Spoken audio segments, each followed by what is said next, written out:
All right, we should be recording. Go ahead and check your mic a little bit. Check. Check 1, 2. All right, yeah, we're good. And I'm gonna clap twice. Clap twice. All right, sweet. All right, so we're getting going on this podcast. I don't know what we're gonna call this thing, but Just a podcast. just a podcast. Isn't that like your name of like naming things what they are? I do like naming things what they are. I like we could call it like as it is in heaven because that's like kind of our vision or whatever. Yeah. Like in Shreveport as it is in heaven. There's some but kind of then acronym you can get with just a. Let me see. yeah, no, dude, it doesn't. It don't work. Yeah, I don't know. We could figure it out down the road. I was thinking about as it is in heaven, and I was like, how would you like shorten that? And it's like AI, and I was like, nah, it doesn't work. Podcast. Yeah, we're the least equipped for an AI podcast, and probably the least equipped for this podcast too. But, True. okay. So one of the things that we wanted to do was just kind of take some time and recap sort of the sermon from the past week. The problem with that is that we have not yet done that, and I think I looked at it when I uploaded the last sermon. I think it was like 33 sermons in Genesis we've already done. So we're well behind on this podcast, and I don't know that we'll ever make them up. But, hey, you got to start somewhere. So I was like, well, why don't we just sort of start with where we were this Sunday? But before we do that, it will probably be helpful to go ahead and unpack just sort of like, man, where we've been in Genesis, what kind of the story and narrative has been. So let's do this. Like, what's kind of major themes up to this point, like in Genesis, and you might even tie that into kind of the big narrative of the Bible in general. Like what are some things that might help orient us to where we're at now? Yeah. So like you got God makes everything, creation. Mm-hmm. All right, it starts in the beginning with God, and then God has a plan for people, right? Yeah, and yeah. it's to like he makes people in His image. What you think about that? That can mean that's a crazy phrase. Like, what does that mean? Does that mean we like look like God? Does that mean Yeah. But what I think it means is part of it means is, we're to like participate in what God's doing, right? He gives people kind of authority to like do things on God's behalf. Like out of everything that God has created, people are the most significant. Yeah. It's not the mountains, the planets. Mm-hmm. It's us. Yeah. Which is, that means a lot. Right. In a lot of different ways. And so we bail, right? Adam bails. He sins in the garden. And then everything after that is messed up in the world we're living in today. Yeah. So, like, we hit a couple of different characters up to this point in Genesis, right? And they're obviously people-centered, mm-hmm. Right? And so if this narrative is one of both God and of people, yeah, like that's the characters we're gonna follow. So like this isn't gonna be a science book that's explaining, all of the ins and outs of how mountains and rock formations and animals and biology works. As often as people, probably try to make the Bible that's not what it's doing. It's right. telling a narrative. It's telling a story. It's telling a story. Right? And the way you tell a story matters. Yeah, absolutely. Like the order and sequence. Okay, so like do this then. Like when we're telling a story, like what do you find in a story? You can think to like books or movies or like, things that you interact with where there's story involved. Like what aspects do you have? You got a setting. Okay. All right. So what's the setting of the Bible? The earth. Okay. Well, no, the universe, right? Right. Yeah. Like more generally, everything. It's Yeah, everything. what is around us. Yeah, well, because Genesis 1:1 says, "In the beginning, God created the heavens and the earth." And the perspective of heavens would be like everything beyond earth. Right. We would have an entirely different view of our world, of us, of everything if Genesis 1:1 said, "In the beginning, God created the earth." Like, all right, well then this story, the setting of this story is just like where we're currently experiencing this. But no, it's like the cosmos. Yeah. Like this is everything that can be conceived of and not conceived of. Like that's the setting of this. But there is a particular focus on Earth, right? On the world that we inhabit now, obviously. Okay, so you got like setting. We're particularly looking at our world. Yeah. But I guess it even narrows a little bit more. Like we probably don't know exactly where Eden is, but it is a particular part of the world that we can like historically trace back to. And in the interest of just not assuming anything, like where is that? The Middle East. Okay. So What's today the Middle East? Yeah. like Israel, Iraq, Iran, Yeah. Man. all those AN countries.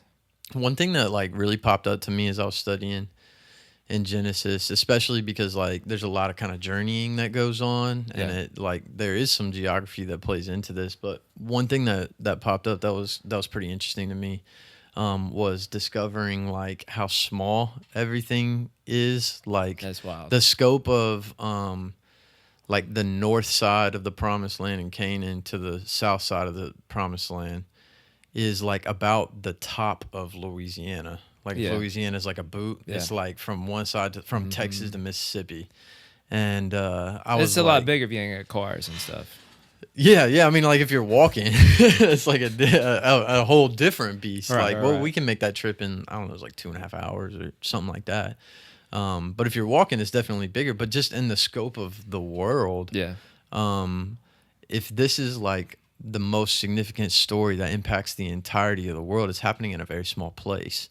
And the fact that a story contained in this small book, and the people that are from a specific kind of few families and that kind of stuff has carried on through thousands and thousands of years to reach our ears in Shreveport, Louisiana is like crazy. Like something really significant must have happened in that very specific location. Right. And God seemed to be particularly working at a very small scale at the beginnings of things.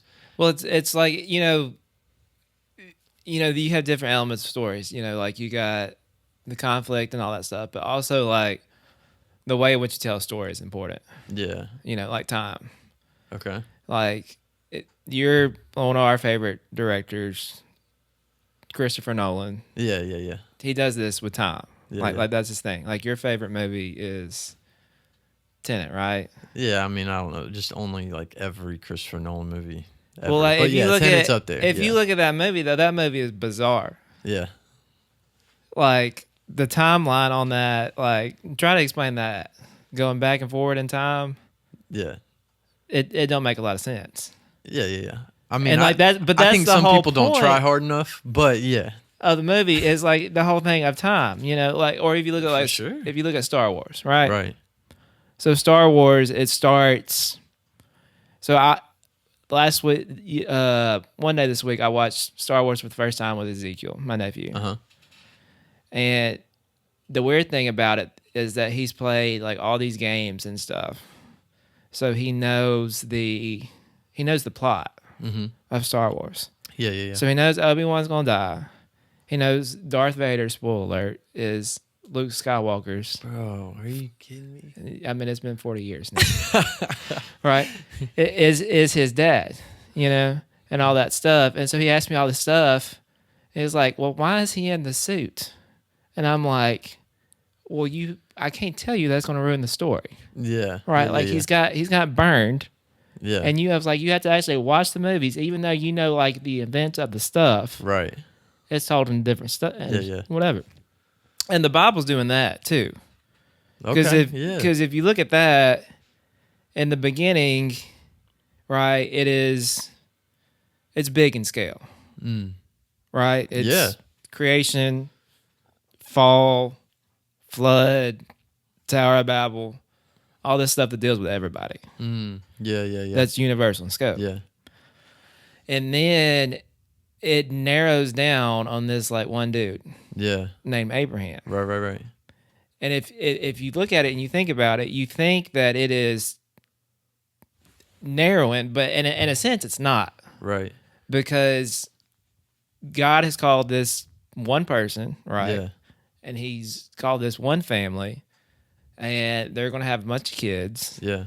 and they're going to eventually be Israel, right? And the Israel that we think of today, going on in the Middle East, Yeah, the yeah. war and all that kind of stuff. Jewish people. Yeah. Yeah. He's going to pick this family, and from there, he's going to impact the whole world through that family. Right.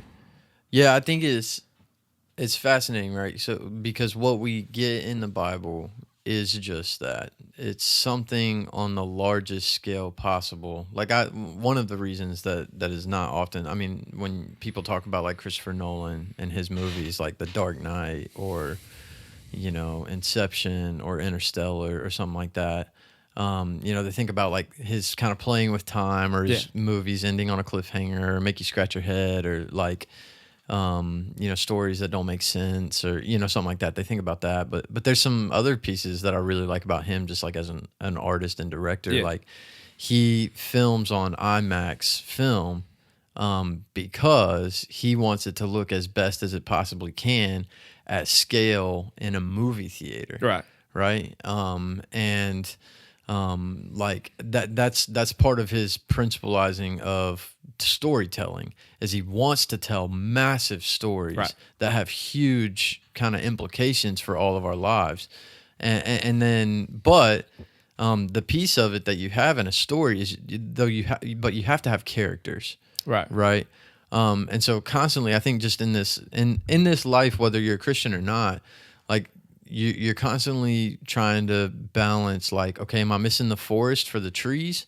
Or am I missing the beauty of a specific, of maybe one tree and the intricacies of bark and limbs and leaves, by just looking at the big picture of the forest.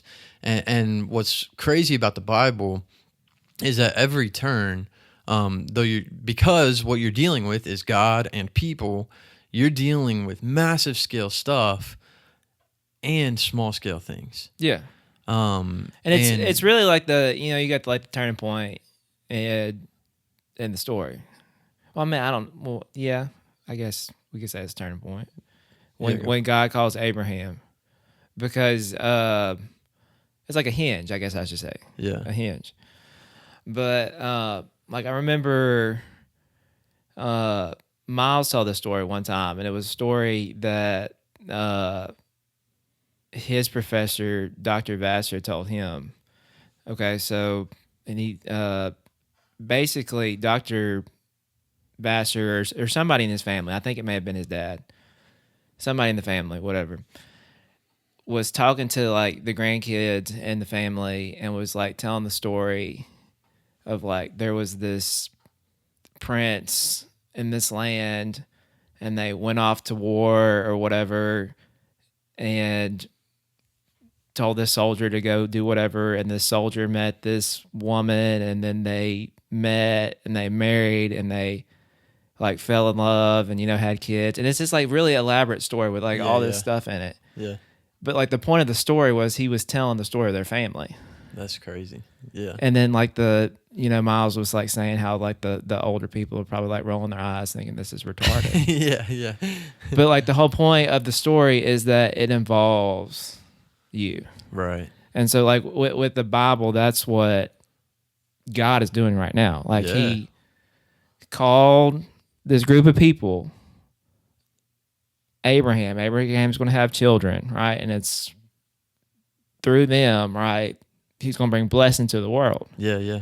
And you're going to follow that story throughout the Old Testament. But like the reason we're doing this today in Shreveport is because God has fulfilled his Yeah, he's been purpose faithful. Yeah, through yeah. that. Mm-hmm. And so like the Bible is also this story where, you know, we're not the main focus of it, but like it is telling our story. Right. Yeah. You know, whether you're a believer or not, right? Yeah. It's telling of what's going on in Shreveport and like what God is doing and like all of Right. those things. Yeah. So okay, so we kind of started at setting on that, and then we started really getting into the like kind of our character of focus in Abraham. Yeah. But like, you know, let's think a little bit about how we got here too, Right, and right. how it is that we're dealing with just Abraham, right? So we have a couple characters in there. There's a Adam and Eve are Yeah. the first people.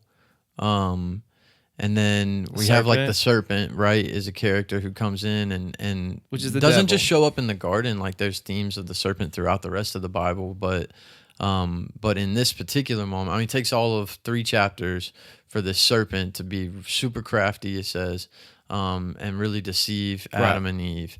And that's the way that like sin comes into the world. He makes a couple of claims, right? Like, hey, I know God told you not to eat of this fruit in the garden, but are you sure he actually said that?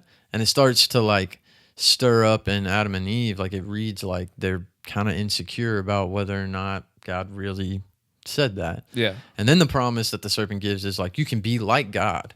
In a sense, to kind of take it from how we've talked about it, what the serpent's trying to do is say, hey, I'm not like, the story isn't just about God and you. He's really trying to say, really, this story is just all about you. Right. And which is still the same thing. Right. Today. Right. Yeah. Well, and so like you even said that where you were like, hey, like the Bible is a story about you, but you're not really the main character in this story. Like it's God.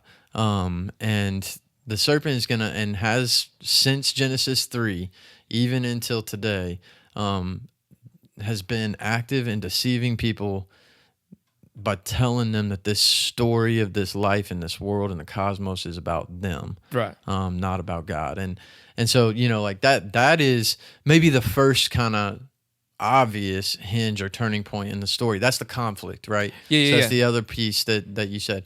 And then Genesis, we're not in Kansas anymore, right? yeah. That was like, that's teeing up like, why do we need this book? Yeah. Well, okay, because man, this is what happened, and there's a battle that is going on that maybe is beyond what we can really see. Right. Yeah. Definitely. But at the same time, includes what we do see. Yeah. We experience on a day-to-day basis. And so, you know, like that's the point at which really like everything turns, and then you get like Genesis 3:15, right? God says, you know, through Eve's offspring, you get a glimmer of hope there, right? Like people don't just immediately die. Although God said, you eat of that fruit, you will surely die. Mm-hmm. They eventually will die. But the glimmer of hope in there is, but you're not going to die until there's offspring. And he says that Eve's offspring is going to one day crush the head of the serpent. Yeah, kids. And so even on the onset of the conflict, you have the resolution of the resolving of that conflict that's promised. Yeah. And so we'd say, you know, maybe that was one of the earliest like covenants, like promises that God makes. I'll crush the head of the serpent. I'll take care of him. But that's going to happen through offspring. Right. Children. And then we see the different characters kind of come along as a part of that family, as a part of that offspring. So maybe the next most significant one, we get like Cain and Abel. Yeah. There's another conflict. So that conflict isn't just going to happen like basically between God and people, but also between people and people. Right. And then we get kind of carried on from that. We get Noah, the story of Noah. And you get this picture of like maybe one of the harshest couple of verses in the Bible on humanity, that really pushes back against an idea that really people really at their heart and at their core are really just good. And the Bible says, we can like better ourselves. Right. Or that there's anything in ourselves that could like reach some sort of enlightenment or something like that. Like the Bible says every intention of man's heart was only evil always. Yeah. And is like, okay. And if we're real about that, we'd really kind of look at that in today's world and be like, checks out. Somebody said that's the most like resisted biblical doctrine, but the most like provable. Yeah. The most Like, easily just look valid. outside. Yeah. No, that's true. Yeah. Like people don't want to believe that about people. Right. But when you see the way that sin sort of works itself into what it is to be human, man, it is something that's like at the core of who we are in such a way that it actually masks and mars what God intended for us to think about ourselves, which is we were created in the image of God. Right. And so, yeah, I mean, sin is like an infectious cancer that ends up kind of taking over. That scatters all over the world, right? But God keeps his promise again. He does it through one person, this other character named Noah. Yeah. And I was looking for you to finish that one. But well, you said scattering, so I didn't know if you meant Tower of Babel, because there's a scatter in there too. Oh yeah, but that one ends up coming a little bit later, right? So we come from Noah, probably a familiar story, but we don't want to assume anything, right? So like, God takes care of the sin that's covered the face of the earth, all over the place, but he preserves one family with the flood. Yeah. Right? That covers everything, man. Everything drowns, everything's washed, and it's a picture of kind of this like recreation, like God's sort of starting over, but he's starting with Noah, and the picture of Noah is interesting because it's not like he's like, a perfect dude. I mean, when the flood subsides and the waters go down, the next thing he does is he builds an altar and does sacrifices to God, basically saying, I'm dependent on God. He had to be dependent on God, not on himself, for the story to even like continue on. So like the way you begin stories also like reflects how the rest of the whole story is going to go. Yeah, what do you mean by that? So, like there's, like if you look at like horror movies, I don't watch horror movies. I get scared. Right? Yeah, I'm not a fan. It's not my thing. But like,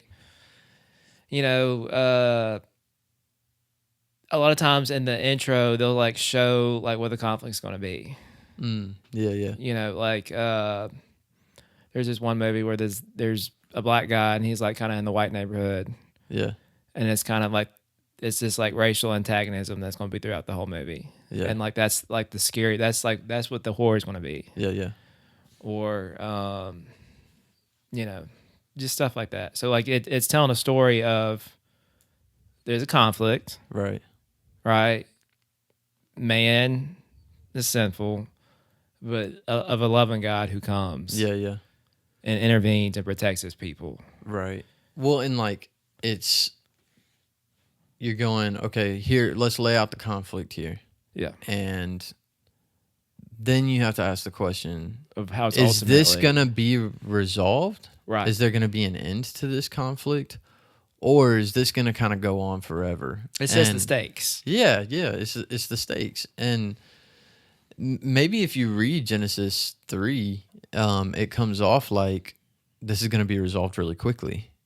But our scale of time is different than God's, right? And what he intends to do is weave in more of the story that unpacks for us a better understanding of the conflict, a better understanding of the resolution to the is that the right word, resolution? Mm-hmm. Okay. Yeah, and of who he is too. Yeah, right? yeah. Because you see who God is through all those things. Mm-hmm. Yeah, man. That he deals with evil, right? That he's just and righteous. But that he's also loving and faithful, right, to his people who turn out not to be the hero. Right. Well, and like,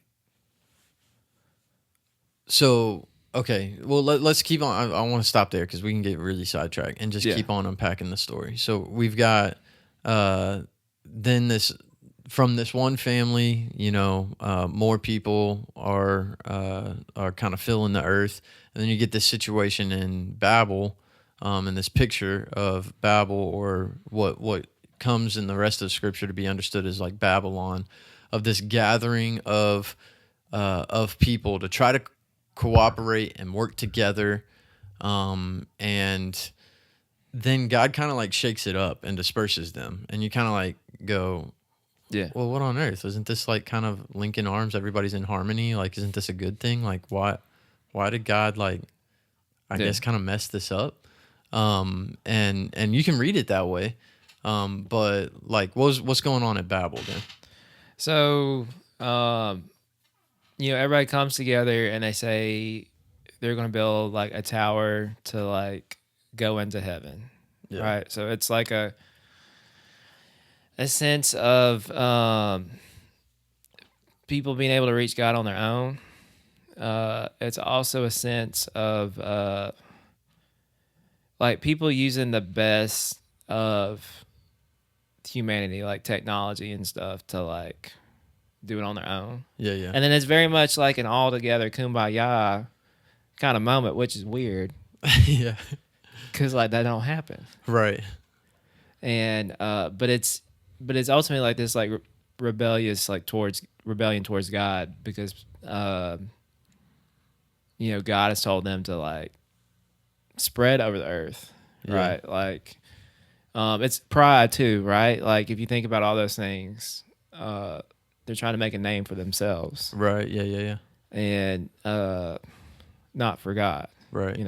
Trying to reflect all the glory on themselves instead of what naturally goes to God. Yeah. So they stay put, and then like God changes their language. Right. And so like God ends up making it to where they can't understand each other when they're talking. Right. I feel like I've been to Brazil a couple times just on mission trips, and I've been to Haiti.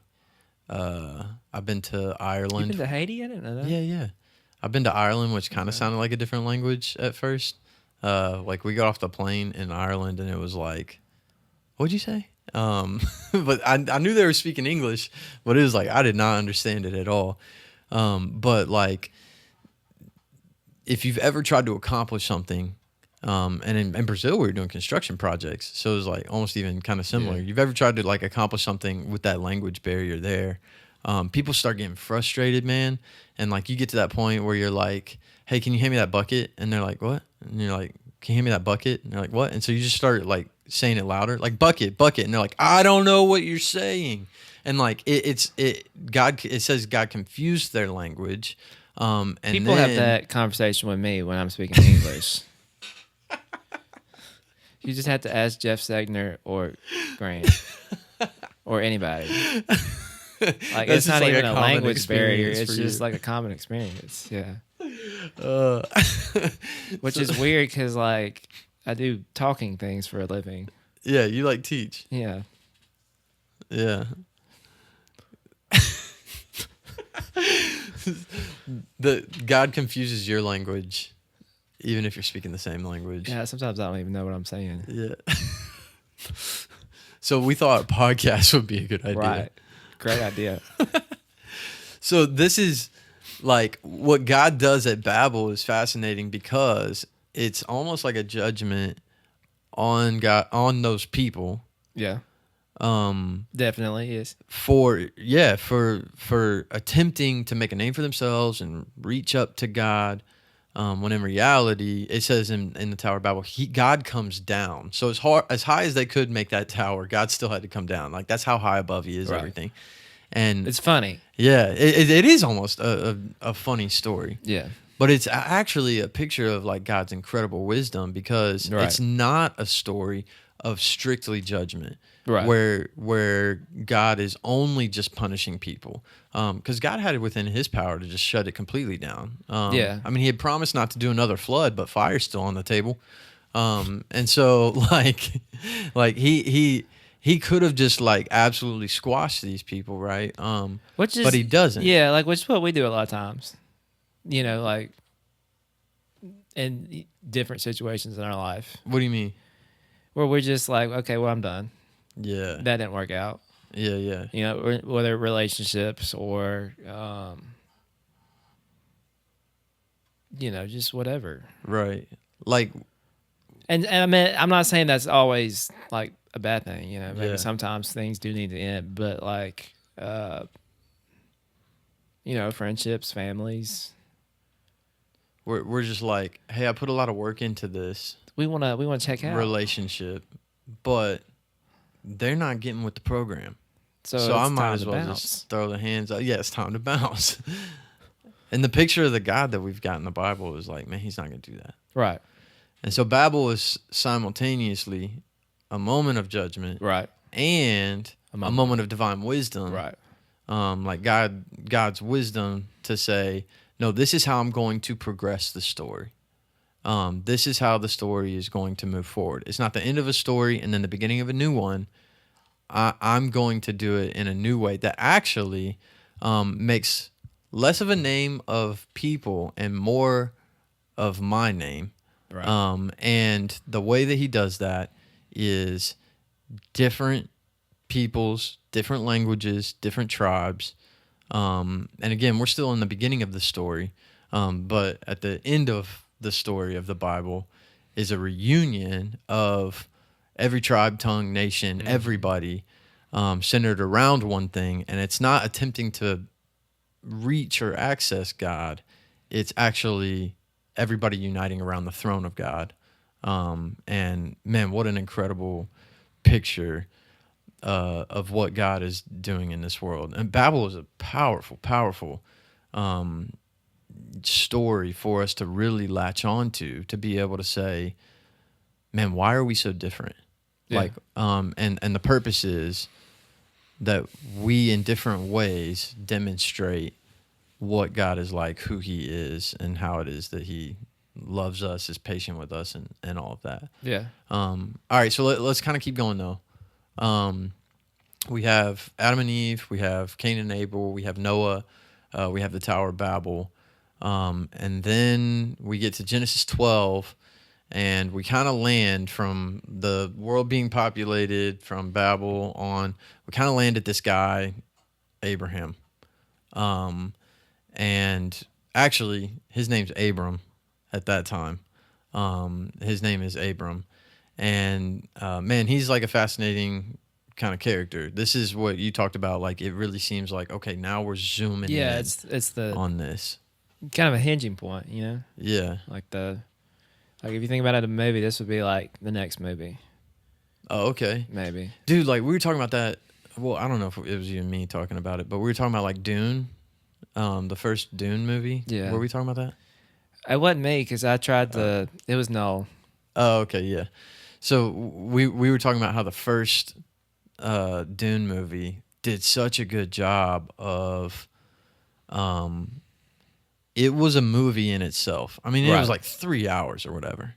Right. But then whenever you got to the end of that movie, it was like black screen, roll the credits, and you're like, dude, what the heck? We just got started. Yeah. You know, and I thought that was a really good picture of, like, by the time you get to Genesis 12, it kind of feels like that. Like, it's like, hold on, we told the whole story of the cosmos. We answered some really big questions, like, why is the world so broken? Why are people different? And then you get to this point and you're like, man, what's going to happen next? And then it kind of just all sort of turns a little bit, and it zooms in on this one family, this one dude, Abram. There's some interesting things that happen in the Abram story, but I tell you what, let's do this. This is a good kind of recap, just leading up to the story of Abram. Mm-hmm. Let's pause for a sec, and then maybe we can kind of come back together, and we can touch on the story of Abram, and then if we can get up to a sermon recap point, I think that'd be good. Be good. Cool. All right.